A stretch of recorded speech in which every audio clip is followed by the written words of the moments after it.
like, I really want to transition into my own coaching business. I want to do this the right way. I want to be successful, but I can't quit this job just yet. And I have a lot of responsibilities in my corporate position. So if you're wondering how to manage those corporate responsibilities, look no further. This is the video for you, and we're going to get into it right now. Hey, CourtneyLSanders here. Welcome back to my channel. If you're new to me, I'm a full-time 7-figure certified life and business coach, as well as wife and mom. I wear all the hats and do all the things. But before that, I was a corporate worker, like many of you. And so I know how challenging it could be to deal with your corporate responsibilities. I had a job that actually required a lot of travel. I wouldn't say so much long hours. I had decent hours, but when I was traveling, the hours could be long. In fact, the hours could be over the weekends. And so I know that is the case perhaps for you if you're watching this video and you're like, I really want to transition into my own coaching business. I want to do this the right way. I want to be successful, but I can't quit this job just yet. And I have a lot of responsibilities in my corporate position. So if you're wondering how to manage those corporate responsibilities and coaching growth, look no further. This is the video for you, and we're going to get into it right now. All right, the first key to managing your corporate responsibilities and your coaching business growth is having the right mindset and truly having the mindset of double and even triple duty. That is to say, everything you do needs to do everything else, right? No more of this, all right, this time I'm dedicated just to working on my business, and this time I'm dedicated, just to focusing on this at work, and this time I'm dedicated just to this outside of my job. Everything needs to contribute to everything else. And so you want to have a double, a triple, an even quadruple duty mindset. I know you're wondering, well, how on earth can I do that? Especially because I can't work at my job, Courtney, on my business, right? I can't work on my business at my job.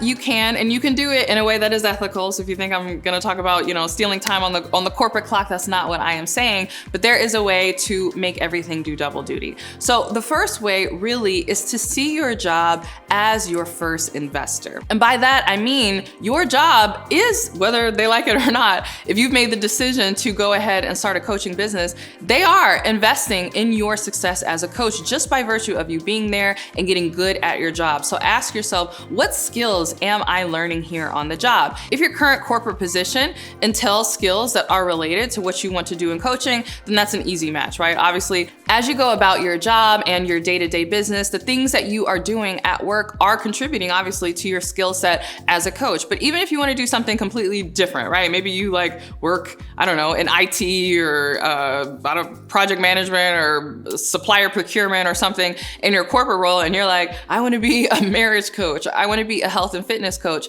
Still ask yourself, are there soft or intangible skills that you are developing on the job that you can contribute to your coaching business? Are there leadership skills? Are there marketing skills that you're learning, even if you are in a completely different industry in your role? Always do an assessment. Again, if you have that mindset that my job is my first investor, always do an assessment and ask yourself, how is it that what I am doing right now, right? How is this meeting? How is, my plan for the next week or for the next month in corporate America, my day-to-day responsibilities, how do those contribute to my success as a coach? If you ask yourself and you assume that there is a way, that there is a connection, you would be amazed at the connection that you find. Now, another thing that you'll want to pay attention to, especially with this mindset that your job is your first investor, is you want to ask yourself, what people, places, and processes do you have uncommon access to? This is one of the biggest ones that I find that people completely overlook when thinking about their corporate job. They're just so like, oh, I can't wait to quit. I'm tired of this job. It's not, offering any value to my business. I want to be working on my business. Again,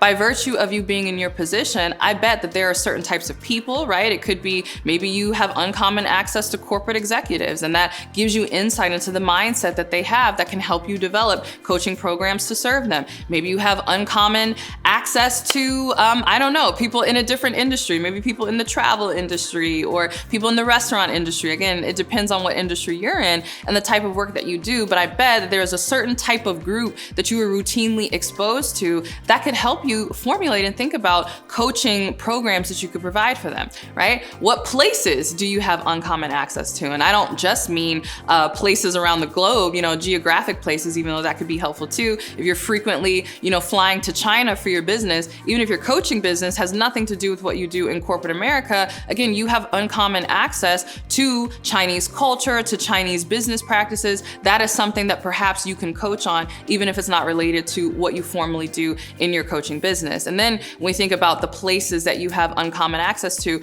what rooms are you always being invited into?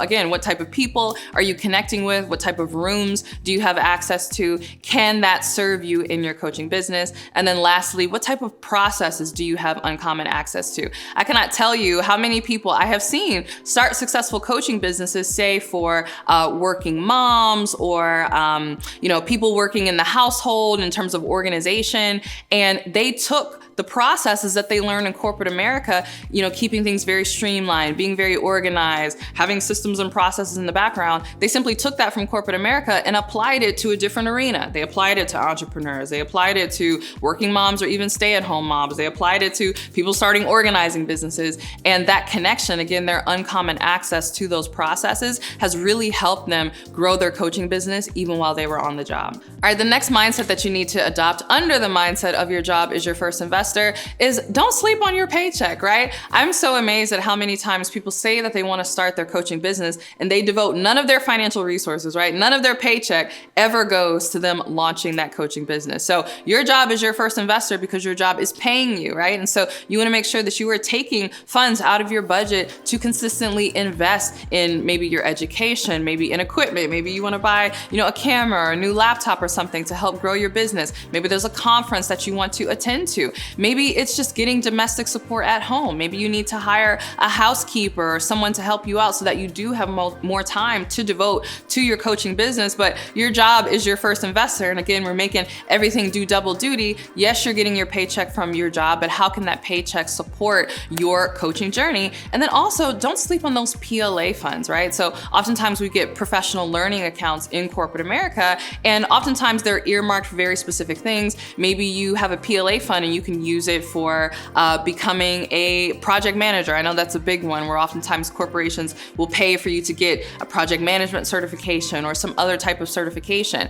Your job is going to pay for it because it's going to make you a better employee and it's going to make you more productive at work. But again, if you're going to get the certification anyway, start to ask yourself, how can I use this in my own coaching business? Again, maybe you get your PMP and your job pays for it and you don't necessarily want to be a project management coach, but that can help you. Now you've learned these project management skills, you can then devote them to your own coaching business. So make sure you are thinking very holistically about your job and you see it as your first investor, and you'll find that it's a lot easier to manage your corporate responsibilities with your growing coaching business. All right, thanks so much for watching this video. I hope you enjoyed it. And if you are really serious about growing your coaching business and you're like, I want the roadmap from the outset, I don't want to make a lot of mistakes, tell me what I need to do and I will do it. I invite you into my coaching certification program, where we not only will award you an accredited life coaching certification, but we will also help you find your niche, help you define your coaching packages, and we'll help you launch your own coaching business from scratch. So if that's of interest to you, go ahead and click the link below to learn more about it. You can actually apply, and if accepted, you'll be invited to a call with my enrollment coordinators who will walk you through the entire process.